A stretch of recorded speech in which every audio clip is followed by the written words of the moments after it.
पंकज जी गलत करेंगे। आयोजन को यहाँ पर आज किया गया है। यहाँ पर हम लोग सर को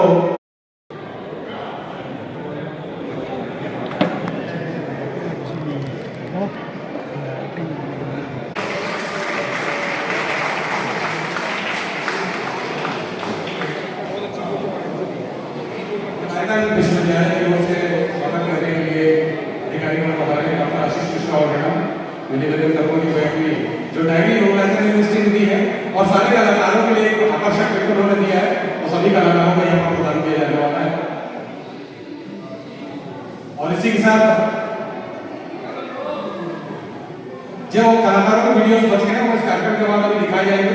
यहाँ पर मैं निवेदन करूँगा कि एक जीवन पर्यंत सेवा सम्मान और भी दिया जा रहा है, साहित्य सेवा सम्मान माननीय श्री पीएन प्रसाद जी को। मैं निवेदन करूँगा कि उनका माननीय रघुवीर यादव जी से निवेदन है कि वो जो सीनियर्स है उनका आप अभिनंदन करेंगे सर, उनको भी चिन्ह देना है। माननीय श्री पीएन प्रसाद जी नाटकों में बहुत सन 1962 से नाटकों का इनका अभिरुचि रहा। डॉक्टर रोशनी और टीटी में 2 फिल्में करने का मौका मिला, जिनके कभी हम भोलेनाथ उतारते थे ना भारत, मैं उनके साथ काम करने मेरा सौभाग्य है। बहुत खुश हूँ, बहुत खुश हूँ। थैंक यू वेरी मच रघुवीर जी। अभी अपना उपहार प्राप्त करें सर, बहुत शानदार। और जोरदार तालियां हम बनाएंगे इनके लिए। अभी द ताज स्टोरी टॉकीज में लगी हुई है, आप लोग जाकर देख सकते हैं। और इसके बाद अक्कड़ बक्कड़ वेब सीरीज जो आई थी उसमें आपने जिनका अभिनय सराहा, और अभी कटहल जिसको राष्ट्रीय पुरस्कार प्राप्त हुआ उसके अभिनेता माननीय आशुतोष द्विवेदी जी हमारे बीच में है। मैं माननीय रघुवीर यादव जी से निवेदन करूंगा कि आशुतोष द्विवेदी जी को भी ये स्मृति चिन्ह देकर उनको सम्मानित करेंगे। इस सम्मान के पीछे जो मेहनत है इस संस्था की और जो इससे जुड़े हुए लोग हैं, माननीय पंकज जी, हमारे संजय भाई और अनिल भाई, उनका बेटा और भी लोग, आरिफ खान, इन सब का मैं धन्यवाद करता हूं कि उन्होंने मुझे, अमित चौधरी जी भी यस वो इस लायक समझा। थैंक यू वेरी मच रघुदा, फिर से आपको चरण स्पर्श। और हमारे इसके बाद हमारे एक सीनियर आर्टिस्ट जो थिएटर में हम लोग से भी सीनियर रहे और अगेन अक्कड़ बक्कड़ में काम किया, जिन्होंने विनय शर्मा जी, बहुत जोरदार अभिनय, उनको थिएटर में बहुत नाम शहर में है इनका, इनको इनके अभिनय के लिए सम्मानित किया जाता है। 64 फिरंगी फिल्म आपने देखी होगी, इसमें भी बहुत जोरदार इनका अभिनय रहा। और थिएटर में तो बहुत सारे लोगों के आज के समय में गुरु है सर विनय शर्मा जी। अंशुल ठाकुर जी हमारे ऊपर आ जाएंगे कृपया एक बार। तो अंशुल ठाकुर जी, फिल्म कटहल में इनका बहुत जोरदार रोल है और कटहल फिल्म देखकर ऐसा लगता है कि आपकी भूख बढ़ जाती है। तो हम लोग कार्यक्रम जल्दी ही समाप्त करेंगे, आप जाके खाना खा लें। अभी जो बच गई वो दिखाई जाएगी। अंशुल ठाकुर जी फिल्म कटहल से एक बार जोरदार तालियां आपकी डिमांड करते हैं। प्रवीण जी यहाँ पर पधार नहीं सके हैं, तो उनका गिफ्ट उनको दे दिया जाएगा। और आप सर को सुने, उसके पहले जो आपको शुरू में दिखाए थे कुछ वीडियोस, एक्टिंग के वीडियोस, सर यहाँ पर हम लोगों ने प्रेमनाथ फिल्म एक्टिंग अवार्ड आयोजित किया था, तो उसके जो विजेता रहे हैं उनको भी मैं चाहूँगा कि आप उनको पुरस्कार, वो घड़ियाँ दे दीजिए सर, वहाँ से घड़ी लेकर आइए, मतलब जो उसमें हॉल में। अगत्या दीक्षित जिनको कॉन्सुलेशन पुरस्कार दिया गया है, एक्टिंग अवार्ड जूनियर में 3रे स्थान पर रही सानिया रघुवंशी दिए हैं। कृपया तैयार रहे एक बार, यहाँ पर सर के साथ उनका एक फोटो हो जाएगा और फिर सर का हम वक्तव्य सुनेंगे। Acting award senior category theatre के बहुत अच्छे आर्टिस्ट हैं वेद प्रकाश, और जो यहाँ हॉल में मौजूद है आपको उनको देखकर बड़ी प्रसन्नता हुई, उनका एक्ट भी यहाँ पर देखा। कथक कला केंद्र के छात्राओं ने यहाँ पर नृत्य प्रस्तुत किया, उनका अभिनंदन करेंगे हम और उनको सर से मेडल पहना के सम्मानित किया जाएगा। फटाफट पहनते जाइए, दूसरी साइड आते जाइए, बाकी बच्चों को पहले ही प्रदान कर दिया गया है। इसके बाद एक बहुत ही प्रेमनाथ जी के ऊपर पटेरिया ग्रुप से एक बहुत शानदार प्रस्तुति आपके बीच में होने वाली है। सर के जस्ट प्रसूति के बाद वो प्रसूति आपके सामने होगी। मेडल के लिए बुला लीजिए संजय पटेरिया जी, अपनी टीम को बुला लीजिए, क्योंकि बाद में सर का समय शायद है वो भी आ जाए। एक बार ये श्रृंखला को पूरी कर ले, फिर जिसका आप सब बेसब्री से इंतजार कर रहे हैं सर को सुनने का, बस 2 मिनट का समय और है। इन कलाकारों की हौसला अफजाई के लिए बहुत जरूरी है। संजय पटेरिया बहुत नाइट एकेडमी के साहित्य कला अकादमी के बहुत सीनियर कलाकार रहे और उन्होंने ट्रुप तैयार किया, उनके वेशभूषा ही बता रही है। प्रेमनाथ जी के ऊपर एक बहुत शानदार नृत्य की आपकी टीम आई हुई है। और इसके बाद अभी बाकी जो लोग टीमें रह गई हैं, कृपया थोड़ा सा समय दीजिए प्लीज। इसके बाद सभी को आप लोग बैठ जाइए मंच पे, और अब आपके इंतजार की वो घड़ियां समाप्त होती है। बाकी जो फोटो सेशन रह गए हैं सर आपको समय देंगे। सनविका जी की फैमिली जो सर का स्नेह रहा है वो भी यहाँ पर है, और भी डॉक्टर जाटव साहब की टीम भी यहाँ पर आई हुई है वेटनरी कॉलेज से। आप सभी का यहाँ पर बहुत अभिनंदन है। सारे के फोटो सेशन होंगे। वही बोलो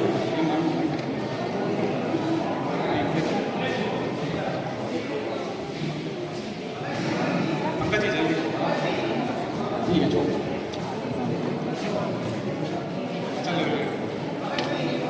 क्या कहूँ, ये जो कुछ भी हूँ मैं बस इस जबलपुर की तासीर, यहाँ की मिट्टी की तासीर, बस उसी को लेकर, इसी तासीर को लेकर जो लड़ने की हिम्मत मैं जुटा पाया, बस यही है। यहाँ की ज़मीन, यहाँ की मिट्टी, यहाँ के जो संस्कार, बस वही है, उसी ने ताकत दी मुझे। तो जब मुझे ताकत दी, मैं तो आप क्यों नहीं इस ताकत का इस्तेमाल करते? इतने बच्चे, इतना टैलेंट अभी यहाँ देख रहा था मैं, इतना टैलेंट, इतना भरा हुआ है बच्चों में, लोगों में। तो मेरे ख्याल से सिर्फ ये है कि वक्त ज़ाया ना करें। बच्चों से मैं कहना चाहता हूँ, और बच्चों के माँ बाप से भी कहना चाहता हूँ कि हर बच्चे में ईश्वर ने कोई न कोई खूबी दी हुई है, हुनर दिया हुआ है। हुनर भी है, खूबियाँ भी है, खामियाँ भी है। तो मेरे ख्याल से कि दोनों पर तवज्जो देके, खूबियाँ और खामियाँ, खूबियों को और ज़रा मांझ के रखिए, और जो खामियाँ हैं वो खूबी में तब्दील कर दिए। यही मेरी नीयत रही है हमेशा। क्या आप में जो खामियाँ हैं, जो आप जो नहीं कर पा रहे, करके तो देखिए। सब, हर काम इंसान ही करता है, आदमी ही करता है, हम ही करते हैं। मैं बैलगाड़ी चलाता था, वहीं सराया करता था। बस अगर मैं वही करता रहता, मुझे आगे बढ़ने की कोशिश नहीं करता, तो वहीं रह जाता मैं। तो सबसे पहले आपके अंदर होने चाहिए। आपको, ईश्वर ने आपको हुनर दिया हुआ है, आपको आगे बढ़ने का दिया, लेकिन हम इस्तेमाल नहीं करते, हम वक्त ज़ाया करते हैं। तो सबसे पहला मेरा निवेदन पूरे जबलपुर वासियों से कि वक्त ज़ाया ना करें, अपने आप को पहचानें और आगे बढ़ें। बस अपनी मेहनत करें। ये सोना वोना ये सब इसकी बात है, सब लेजीनेस की बात है। बस लेजी मत बनिए। ईश्वर ने वक्त दिया है, उस वक्त का आपके पास हाथ है, कान है, नाक है, सुनने के लिए है, सब कुछ है, हृदय है, सब कुछ है आपके पास करने के लिए। लेकिन क्या है कि हम करते नहीं हैं, हम अपने आप को एक तरफ बैठा लेते हैं। बस उसको भूल जाइए, और जो हुनर है आपको जो कर सकते हैं वो करिए। जब मैं घर छोड़ के गया था तो मैंने अपने पिताजी को एक खत लिखा था कि मैं कुछ भी करूँगा, ऐसा कोई काम नहीं करूँगा कि आपकी इज्जत को दाग लगे। मेरे फादर ने कहा ठीक है, जो कुछ करना हो कर लो। अब मेरी जिम्मेदारी थी, मुझे क्या करना था, क्यों मेरा कोई आगे पीछे कोई नहीं था। मैं अकेले लड़ा हूँ अपनी ज़िंदगी में, और अकेले लड़ने में बड़ा मजा आता है। अकेले लड़ने में जो सुकून है, और जो अपने ऊपर जो आत्मविश्वास जो अपने ऊपर होता है, वो अकेले लड़ने में ही आता है। आपको नहीं है किसी की जरूरत, आप अकेले लड़िए। और क्या है कि हमेशा आदमी कमियों में, भैया इसका एक को जरा कम कर दीजिए, एक को कम, हाँ, क्योंकि मुझे सुनाई दे रहा है। तो कभी अपने आप को कम मत समझिए, बस यही कहना चाहूँगा। और बस बढ़ते चलिए, पीछे मुड़ के मत देखिए, क्योंकि एक तो सीखने की कोई उम्र नहीं होती। मैं अभी नहीं सीख ही रहूँगा। जबलपुर जब मैं क्या है, बड़े शहरों में जाके आप बेच सकते हैं अपने आप को, सीखना अपनी जगह पे ही आता है, एनर्जी अपनी जगह, पॉजिटिव एनर्जी अपनी यही मिलती है। तो मुझे जब वहाँ खर्च करते थे, जब एनर्जी की कमी में महसूस करता हूँ, सीधे यहाँ पर भाग के आ जाता हूँ। और आप लोगों का प्यार, ये मोहब्बत जो है, ये मुझे जो एनर्जी देती है, तो ऐसा लगता है कि बस थकने, बीमार होने में मुझे कुछ सोचता ही नहीं। मैं तो सिर्फ काम करते जानता हूँ, काम करना जानता हूँ कि सिर्फ करते चलो, कभी भी मारे मार नहीं पड़ता। मैं पढ़ूंगा भी नहीं, मैं कभी पढ़ना भी नहीं चाहता, पढ़ना भी नहीं चाहता, थकूंगा भी नहीं, क्योंकि थकना वकना सब अंदरूनी खुराफाते हैं। ये सच कह रहा हूँ, सब अंदरूनी खुराफाते हैं कि हमेशा थकता वो है जो काम चोर होता है, जो काम से चोर। आप बिल्कुल लग जाइए, कुछ भी करिए, जो आप करना चाहते करिए, शुरू तो कर दीजिए। हम पहले से तय कर लेते, नहीं यार आप उम्र नहीं रहे, क्या आप अभी शुरू करिए, कोई उम्र कुछ नहीं होती। रिटायर होने के बाद तो आदमी बच्चा हो जाता है, 60 के बाद। तो मैंने तो 60 के बाद जिंदगी शुरू की है, और 60 साल के बाद जीने में बड़ा मजा आता है कि वो जो रिटायरमेंट जिसको कहते हैं ना कि 60 के बाद रिटायर कर दिया, चलो जी आराम करो, खटिया पकड़ लो, ये छोड़ दिए खटिया। हाँ, तो खटिया को एक तरफ रखिए, जमीन पे आ जाइए, और बस मुझे तैरने में मजा नहीं आता, मुझे डूबने में मजा आता है। सच कह रहा हूं कि डूबने में जो मजा वो तैरने में नहीं है।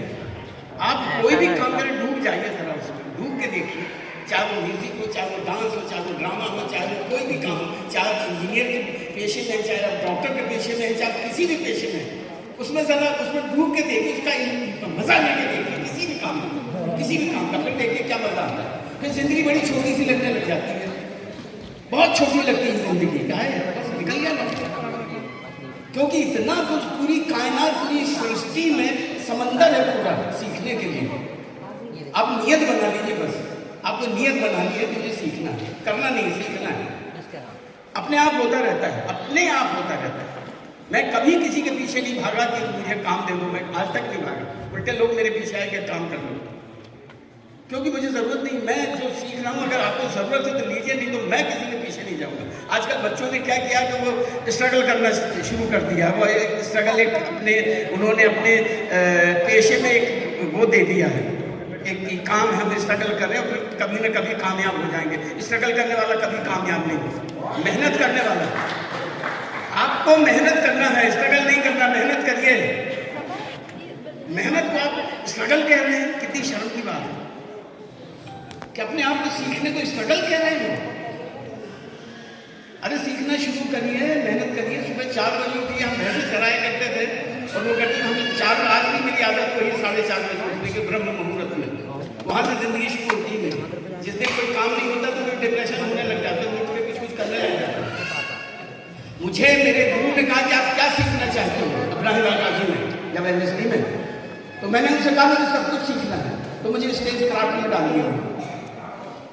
स्टेज क्राफ्ट में सब कुछ, गड्ढा खोदना, डिजाइनिंग, मेकअप, कॉस्ट्यूम, ये वो दुनिया का सब कुछ था। तो मुझे कहा इससे बेहतर और क्या हो सकता है। मेरे साथ के जो लड़के थे जो एक्टिंग करना चाहते थे, वो मेरे ऊपर खफा हो गए, बोले यार क्या ये तो मजदूरों का काम है। तो मैंने उनसे कहा भैया मजदूरी में मजा है। किसी ने कहा कि गधा गधा ही होता है, घोड़ा नहीं बन सकता।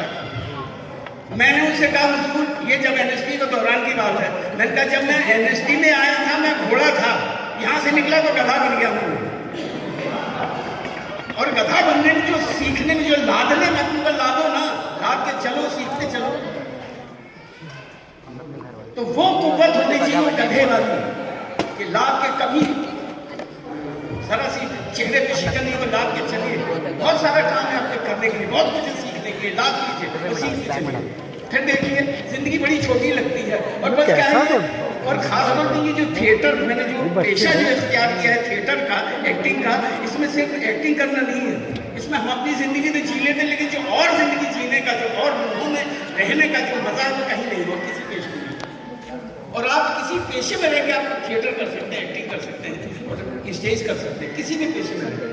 ग्रुप बनाइए, मैंने कई जगह देखे, बहुत सारे डॉक्टर्स हैं, बहुत ज़्यादा इंजीनियर्स हैं, उन्होंने अपने अपने ग्रुप बना लिए, अब उसमें मजा देते हैं। तो यहाँ क्यों नहीं है, यहाँ क्यों नहीं है? क्योंकि पढ़ना लिखना सीखना यही विधा है थिएटर वाली, जहाँ ग्रुप बन जाते हैं, लोग शाम को मिलते हैं, उठते हैं, बैठते हैं। जब लखनऊ में था तो टीवी वगैरह कुछ नहीं था, आजकल तो टीवी भी आ गया है, तो इसकी वजह से बहुत सारा भटकाव भी है।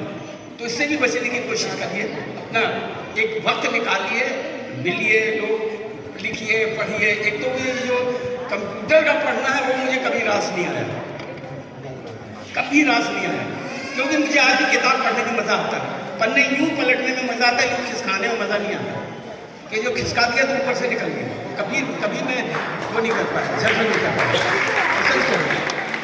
एक किताब पढ़िए और एक जरा उसमें पढ़ के देखिए, दोनों में बड़ा फर्क है। जो आप ये पन्ना पलट के पढ़ते हो, वो तस्वीर बनती है आपके जहन में, लफ्ज़ों की, इमोशंस की तस्वीर बनती है जहन में। ये वाला पढ़िए, कुछ नहीं तो सब उड़ते चला जाता है।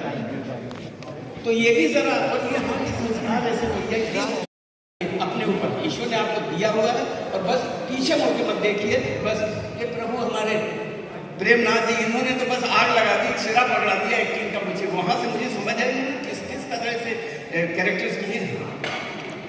आज उनको देख के मुझे याद आ रहा है कि कहीं ना कहीं इन्होंने भी मुझे धकेला है कि जाओ हमारी जगह यहाँ ही। तो धन्यवाद सब लोगों का, बहुत बहुत शुक्रिया। और मेरे ख्याल से ज़्यादा ही बोल गया, ये जज्बात है, आप लोगों से मोहब्बत है, इसलिए कि मैंने एक रास्ता है, क्या है, कोई किसी को सिखा नहीं सकता, खुद सीखना पड़ता है, खुद सीखना पड़ता है, खुद ही करना पड़ता है। तो खुद ही करिए, खुद जिम्मेदारी लीजिए, सब कुछ करिए। Thank you so much.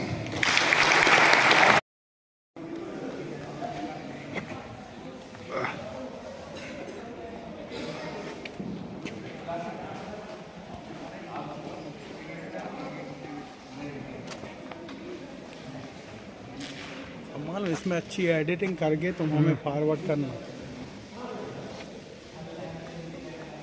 ये तो ब्लॉग बना रहा हूँ भैया।